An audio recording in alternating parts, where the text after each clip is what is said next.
Bienvenidos, amigos y amigas, a Historia con el Móvil. Mi nombre es Juan Jesús Pleguezolo, soy profesor de Historia de Instituto y desde los estudios centrales de mi cuarto te mando un caluroso abrazo. Espero que disfrutes en los próximos minutos. Espero que en los próximos minutos aprendas, comprenda este periodo histórico, encuentres placer en el conocimiento, porque es que en el conocimiento, oye, hay placer, ¿verdad? Yo sé que los que estáis aquí me entendéis. Bueno, que me enrollo.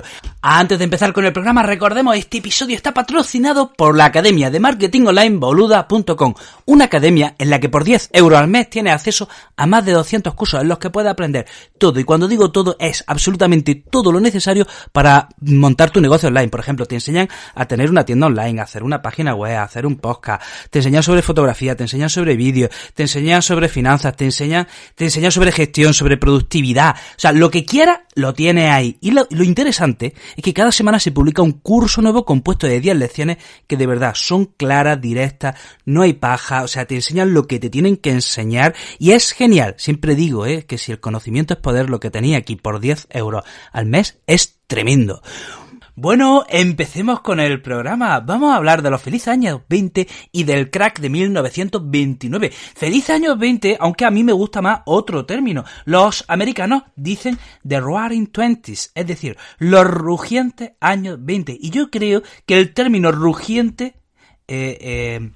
simboliza bastante mejor el término de felices años 20. ¿Por qué? Porque estamos en la década de los 20, vemos a una sociedad que ruge, una sociedad que se está desbocando, una sociedad que va a lo loco en todos los sentidos, una sociedad que desborda optimismo. Esos son los Estados Unidos de los años 20. Por eso le viene muy bien ese término de rugido antes que feliz. Nosotros también otro término que se habla mucho es de los locos años 20, que también, yo creo que también le viene adecuado a esta época. Entonces, vamos a hablar de esos felices y rugientes años 20. Miren, después de la Primera Guerra Mundial, Estados Unidos sale como gran potencia. La Primera Guerra Mundial hace que Estados Unidos se encumbre a la primera línea y ya no va a abandonar ese puesto durante todo el siglo XX. Durante la Gran Guerra, como llamaban entonces, Estados Unidos hace un gran negocio. ¿Cómo? Vendiendo armas a sus aliados. Pero pasa una cosa, que sí, que está muy bien, ¿vale? Te estás forrando, pero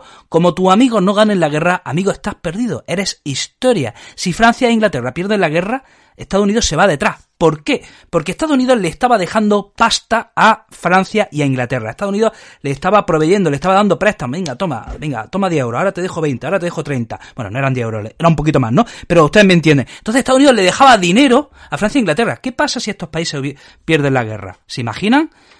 ¿Quién le devuelve ahora los préstamos a Estados Unidos? Pues se quedan sin ellos. Entonces Estados Unidos, bueno, ¿qué hace? El presidente Wilson, yo no quiero entrar, esto no va con nosotros, qué pereza, una guerra, no, tal, venga, no. Uy, de repente Alemania bombardea un barco con tripulación, con ciudadanos americanos que se llama Lusitania, Wilson se cabrea, Alemania no lo hagan más, Alemania dice, venga, vale, ya no lo hago más. Pero los alemanes patinan, cometen un error estratégico. Se buscan un enemigo que no les convenía. ¿Por qué? Porque los alemanes le mandan un telegrama a México y le dicen, México, mira, tú ataca por un lado y yo ataco por otro, ¿vale? Y juntos machacamos a Estados Unidos y luego te lo quedas tú todo, ¿vale? Venga, México, métete con Estados Unidos, declárale la guerra, que todo va a ir bien. ¿Qué pasa? Que ese telegrama lo interceptan los ingleses. Y los ingleses le dicen al presidente americano Wilson, mira, listo, mira, ¿qué? ¿No le quería declarar la guerra? ¿Ahora qué? Entonces el presidente americano ahora dice, venga, ya hasta aquí hemos llegado, entra en la guerra. Estados Unidos entra en la guerra. Y en el verano de 1917, Estados Unidos manda 2 millones de soldados frescos, 2 millones de soldados enteros, completos, con energía, 2 millones de soldados que definitivamente, desequilibran la balanza. ¿Qué pasa? Que ambos bandos llevaban ya años de guerra de trinchera, estaban exhaustos, estaban acabados, estaban destrozados. Y claro, llega a Estados Unidos con 2 millones de jóvenes soldados y a tomar por saco. Y el 11 de noviembre de 1918 se firma el armisticio, Alemania se da por derrotada y se empiezan a negociar la paz de París, los tratados de París, en los que a Alemania se le declara culpable. Ese fue en el Tratado de Versalles. El presidente Wilson quería una paz honrosa, que Alemania no saliese muy humillada, pero Francia dijo, quita, que no, vamos a reventarla. Y entonces en el Tratado de Versalles, Alemania declara culpable y tiene que pagar los gastos de la guerra. Entonces, ¿qué pasa? que llegamos a 1920 y los demócratas, Wilson, el presidente americano era demócrata, pierden las elecciones en Estados Unidos, llega el gobierno republicano y el gobierno republicano no quiere saber nada de las negociaciones de la posguerra. Por ejemplo, no entra en la Sociedad de Naciones. La Sociedad de Naciones la había propuesto el presidente Wilson. Quería crear el presidente Wilson un club que asegurase que ya nunca más habría una gran guerra. Y llegan los republicanos, el nuevo gobierno de Estados Unidos y dice que déjate de Sociedad de Naciones ni historia, que nosotros a lo nuestro. Entonces, a partir de ahora, durante la década de los 20, hay gobiernos republicanos. Así que los felices años 20 en Estados Unidos se produce bajo un gobierno republicano que tiene una máxima. No intervenir en la economía, bajar los impuestos. Y vale, ¿qué pasa? Que esa no intervención en la economía lleva a lo que lleva. Esa desregularización, ese no estar mirando cómo va la economía, esa no intervención, pues llega a que las cosas se desbocan y se termina mal. Entonces, en 1920 la economía estadounidense despunta, la economía estadounidense va para arriba, la economía estadounidense va al número 1, la economía va como el tiro, como un cohete. Y vamos a hablar de la industria, vamos a hablar de los distintos sectores industriales que son los que potencian la economía y hacen de Estados Unidos, bueno, pues el gran país que fue durante todo el siglo XX y yo creo que también en el XXI, ¿no? Entonces, ¿cuál es la primera gran industria, quizás la más representativa de esta época? Pues habría que hablar de la industria automovilística y de un señor que quizás es el Steve Jobs de los años 20, un señor que cambia la industria, cambia la sociedad, cambia la economía. ¿De qué gran industrial revoluciona el mundo del automóvil? Venga, dilo. Si has escuchado mis podcasts anteriores tienes que saberlo. Henry Ford. Henry Ford revoluciona el sector. ¿Cómo? Consigue que las clases medias tengan acceso a un automóvil. Dice, vale, sí, está muy bien fabricar automóviles, pero prefiero vender mucho a vender poco. Aunque venda pocos y caros, prefiero vender mucho, aunque sea un precio más barato. Entonces, ¿qué hace? Consigue reducir los costes de producción, consigue además reducir el tiempo de producción de un automóvil y además consigue que el precio sea bajo y además hace una cosa que ¡ay! ¿Cuánto daño ha hecho esto? ¿Cuánto daño ha hecho esto? Permite que se compren los automóviles a plazo. Por primera vez puedes comprar un automóvil y pagarlo con el tiempo. Y esto pues permite que ya casi todo el mundo o mucha gente pueda comprarse un automóvil. Y es ahora, durante los años 20, cuando se empieza a extender esta manera de compra. Esta manera de compra, la de comprar a plazo. Y claro, esto impulsa la economía, impulsa el consumo, impulsa la industria e impulsa esa sociedad capitalista que era y es Estados Unidos. Entonces, todo eso permite Henry Ford, pero también es famoso por una cosa. Henry Ford introduce la línea de montaje. La línea de montaje es lo que consigue abaratar el tiempo y el coste de producción de un automóvil. Vamos a ver. Hasta entonces, ¿cómo se hacían los coches? Pues había, 5 obreros y los 5 obreros de golpe cogían todas las piezas del automóvil y como si fuese un puzzle empezaban los 5. Venga, esto por aquí, la rueda por aquí, el volante por aquí, el asiento por acá, tal. No, pues ahora decide lo siguiente. Que cada obrero se dedica a una tarea y se está en un sitio. Y las piezas llegan a ese obrero. El obrero no se mueve.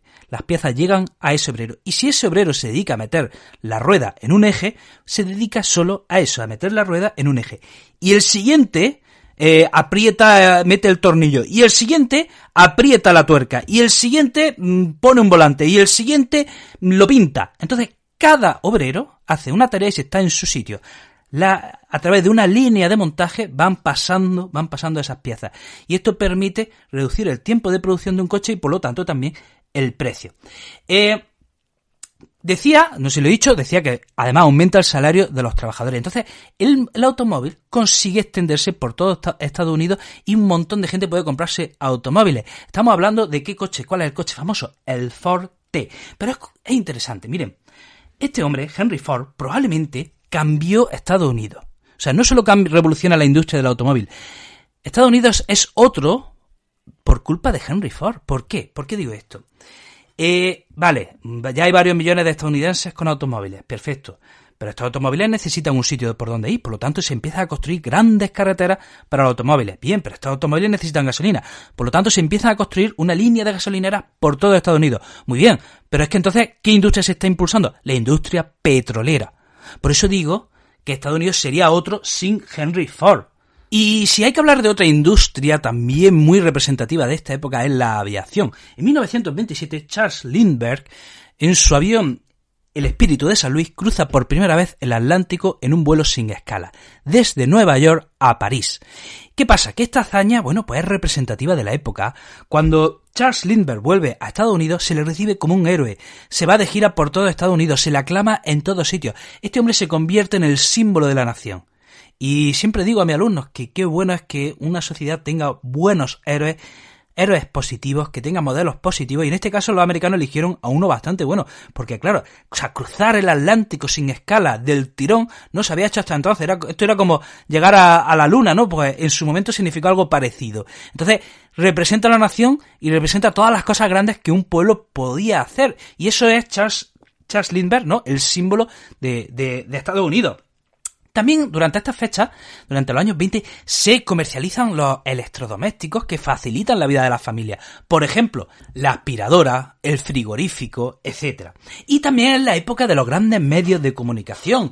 Ahora ya a toda la familia llega la posibilidad de tener una radio. La radio permite que, bueno, ya todo el país esté conectado y todo el país pudiese escuchar un solo programa. Y ahora se empiezan a retransmitir grandes eventos deportivos. Por ejemplo, también tenemos que hablar del cine. Esta es la época de las grandes estrellas de la pantalla. Por ejemplo, Charles Chaplin, Rodolfo Valentino. ¡Ojo! Y este era un cine mudo. Pero en 1927 se estrena la primera película con sonido. ¿De qué película estamos hablando? Venga, dímelo. Muy bien, El cantor del jazz. Y también tenemos que hablar de la prensa. Miren, Joseph Pulitzer había puesto de moda una manera de escribir artículos agresiva que hablaba sobre crímenes, sobre investigación, que denunciaba casos de corrupción con titulares llamativos. A esto se le empezó a llamar la prensa amarilla, porque el final, las últimas páginas de cada periódico dedicada a cómics eran amarillas, entonces se le empieza a llamar a esto la prensa amarilla. Tenemos que hablar también del New York Times, que en 1904 cambia la sede a una plaza de Estados Unidos, que con el tiempo esa plaza pasará a llamarse Times Square, o sea, la plaza del Times, porque ahí tenía su sede el New York Times, aunque luego la volvieron a trasladar. Y otra cosa por la que es muy famosa esta época, que lo hemos visto tanto en las películas, durante esta década estaba en vigor la ley seca, una ley que prohibía transportar, comprar y vender alcohol. Pero había ahí un pequeño resquicio, es que el caso es que si tú ya tenías alcohol en tu casa, ese alcohol sí te lo podías beber. El caso es que, bueno, la ley seca prohíbe el transporte, prohíbe la comercialización de alcohol, y esto da lugar a un tremendo mercado negro, da lugar a infinidad de bares clandestinos, y esto da lugar a las mafias, da lugar a la guerra de mafias. Y, por ejemplo, ¿cuál es el mafioso más representativo de esta época? El famoso Al Capone. ¿Qué sucede? Que era tal el mercado negro que había, que incluso la policía estaba metida en el ajo. La policía también estaba corrompida por las mafias. ¿Qué pasa? Que a Al Capone, cuando se le llega a detener, no consiguen pruebas contra él por traficar con alcohol. Sin embargo, sí consiguen detenerlo, sí consiguen imputarle delitos de fraude fiscal, y de ahí, gracias a esa condena, lo mandan a Alcatraz. Hablemos de la inmigración. Miren, en las primeras décadas del siglo XX, a Estados Unidos llegan 14 millones de inmigrantes. Estamos hablando de rusos, de italianos, de judíos, de polacos. Y todos estos inmigrantes se agrupaban en las distintas ciudades por barrios. ¿Qué pasa? Que estos inmigrantes, bueno, pues al final son asociados a la delincuencia. Entonces, se empieza a ver ataques racistas contra los inmigrantes, empiezan a sufrir ataques, y en el año 24 el gobierno empieza ya a poner por primera vez cotas de inmigración. A este tema también tenemos que hablar del racismo que estaba en Estados Unidos. Durante estos años, el Ku Klux Klan, una organización racista que agrupaba a varios millones de miembros, en el sur de Estados Unidos empiezan a atacar a los negros, empiezan a perseguir a los negros, empiezan a hostigarlos, y muchos negros se tienen que ir del sur al norte, y sobre todo muchos se van a Nueva York, a un barrio que se llamaba Harlem, y es ahí en Harlem donde, bueno, empieza a darse esas expresiones artísticas, como el jazz, el blues, que ya existían, pero es aquí en el Harlem en estos años cuando se desarrollan con más vigor. Y bueno, hemos dicho que durante toda esta década la economía va como el tiro, todo va bien, Estados Unidos está desbocado, son los rugientes años 20, los americanos se han venido arriba, incluso en Nueva York dicen venga, demostremos que somos los más grandes, que podemos llegar al cielo, ¿cómo? Construyendo rascacielos. Y empieza a construir un edificio que es el Chrysler, que llega a ser el más grande del mundo hasta que unos meses después le supera otro edificio que lo tenía, no estaba muy lejos de ahí, que era el Empire State. O sea, estos rascacielos pues son el símbolo de la sociedad americana. ¿Qué pasa? Que mientras se están construyendo estos rascacielos se está fraguando la tragedia, se está fraguando el fin de esta obra y miren, la fe ciega en que la economía siempre va a ir bien, en que no va a haber crisis, hace que muchos ciudadanos quieran invertir en bolsa. ¿Qué pasa? Que invertir en bolsa de alguna manera es invertir en empresas privadas. Lo que hacen las empresas privadas es que venden parte de su capital y permiten que pequeños compradores posean una parte de esa empresa. Eso es invertir en bolsa. ¿Qué pasa? Pues que se empieza a especular con las acciones. Yo compro una acción a $1 y luego la vendo a $3. Y el que la ha comprado a $3 luego la vende a 9. Y el que la ha comprado a 9 luego la vende a 12. ¿Qué pasa? Que como había muchos compradores, el precio de las acciones siempre sube. Sube de manera imparable, nunca baja. Siempre sube. Y las acciones suben, y venga para arriba. No, parecía que eso era imposible. Las acciones subían de manera imparable durante años. Y como parecía que eso era un negocio seguro, incluso los que no tenían dinero empiezan a pedir prestado a los bancos, y aquí está la clave, empiezan a pedir prestado a los bancos para comprar acciones. Entonces se empiezan a comprar acciones a crédito. Pero todo iba bien, no pasa nada, tú compras acciones a crédito, pero como las acciones suben, todos ganan, el banco gana y tú ganas. No hay problema. Entonces, las acciones suben, la gente empieza a comprar a crédito, grandes estrellas del momento invierten en acciones, por ejemplo, Groucho Marx, Charles Chaplin invierten también en acciones, e incluso, fíjense, hay un personaje que diríamos es casi semimítico, ¿no? Estamos hablando de Patrick Bologna, era un limpiabotas, él trabajaba por Wall Street y limpiaba las botas a los grandes accionistas, a los grandes banqueros, a los brokers, a la gente, a los grandes jerarcas de las finanzas, y pues todos los días se dedicaba a limpiarle las botas, y mientras limpiaba las botas con esta gente, hablaba con ellos, y estos personajes importantes le contaban a él pues, sus inversiones, le contaban a él en qué iban a invertir, qué iba a subir, qué iba a bajar. El caso es que tanto hablar con estos grandes financieros, este Patrick Bologna se acaba convirtiendo en un especialista. Y corrió la leyenda de que este hombre, te limpiaba las botas y por un extra te daba un consejo sobre en qué tenías que invertir. O sea, este hombre sabía tanto que se dedicaba a limpiar botas y además a aconsejar. Y cuenta un tal Joe Kennedy, que es padre del presidente John Fitzgerald Kennedy, cuenta que un día este Patrick Bologna empezó a darle consejos sobre en qué tenía que invertir. Y ahí Kennedy pues reflexionó sobre lo siguiente, dice, un momento, hasta el limpiabotas me dice en qué tengo que invertir. Hasta el limpiabotas empieza a hacer predicciones sobre la economía y sobre la bolsa. Entonces este Kennedy vendió todas sus acciones. Se salió del mercado, recogió su cash y se fue para casa y se anticipó al crash. Digo, si hasta el limpiabotas da consejos, ya es el momento de salirse del mercado. Entonces, ¿qué pasa? Que un 23 de octubre de 1929, miércoles, al final del día, no se sabe muy bien por qué, las acciones empiezan a bajar. Mucha gente quiere vender y poca gente quiere comprar. Y cuando mucha gente vende y nadie compra, ¿qué hace el precio de las acciones? Bajan. Estamos en 23 de octubre, miércoles. Bien, pues al día siguiente ya es cuando se produce el desplome.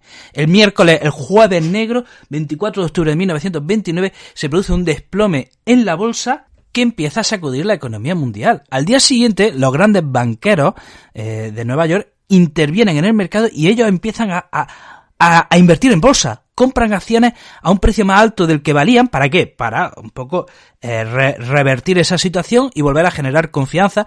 Y funciona por una hora, pero nada, la cosa se va mal. Ese martes, a la semana siguiente, se sufre otro martes negro y hay otro desplome de las acciones. ¿Cuál es el problema? Bueno, vale, los accionistas se han arruinado. Los varios millones de accionistas que había se arruinan.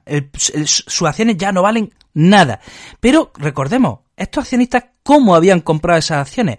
la mayoría de ellos las habían comprado a crédito, con dinero prestado. O sea, los accionistas han perdido todo su dinero, toda su inversión en bolsa, pero es que además deben dinero a los bancos. ¿Qué pasa? Que no tienen dinero para devolver esos préstamos. Entonces, esto afecta también a los bancos. Los bancos se ven sin dinero, se ven sin cash, porque nadie les devuelve las deudas los préstamos que le habían pedido. Y bueno, entonces, este jueves negro de 1929 dio paso a la Gran Depresión. Ojo, todavía Estados Unidos no se ha hundido. Lo gordo todavía no ha empezado. Lo peor de la crisis todavía no ha empezado. Este es el punto donde arranca, pero lo gordo viene después. Un año después, estamos en diciembre de 1930, de nuevo, hay un rumor, una fake news, aparece en el periódico, ¿no? Alguien, atención, ha ido al banco a vender sus acciones y el banco se ha negado. ¡Tachán, tachán! Este es el rumor. No está confirmado. De hecho, no se sabe quién fue el personaje que fue a ese banco, Se cuenta eso, que un ciudadano fue a su banco, oye, que quiero vender mis acciones. El banco le dijo, no te dejo. No te dejo. Y entonces se empezó a correr el rumor de que el banco no permitía retirar los fondos, no permitía vender las acciones, y ese mismo día, el mismo día que se corre el rumor, todos los clientes de ese banco acuden al banco a retirar sus fondos. Pero es que ese rumor se sigue expandiendo y todo el mundo piensa que es que los bancos no dejan retirar sus fondos, entonces todo el mundo va a sus bancos a retirar su dinero, de manera que esto provoca el cierre de varios cientos de bancos. Y ya sí que hablamos de Gran Depresión. O sea, es que estamos hablando de que en 1930 había 4 millones de parados y en 1932 había 12 millones de parados. ¿Cómo reacciona el gobierno? Bueno, pues realizando grandes obras de infraestructura, ¿vale? Invirtiendo en grandes obras de infraestructura realizadas por empresas privadas. Un símbolo de esta época, estamos hablando de la presa Hoover en el río Colorado, que nada menos que llega a emplear a 42.000 obreros. Así es como reacciona el gobierno invirtiendo en grandes obras de infraestructura.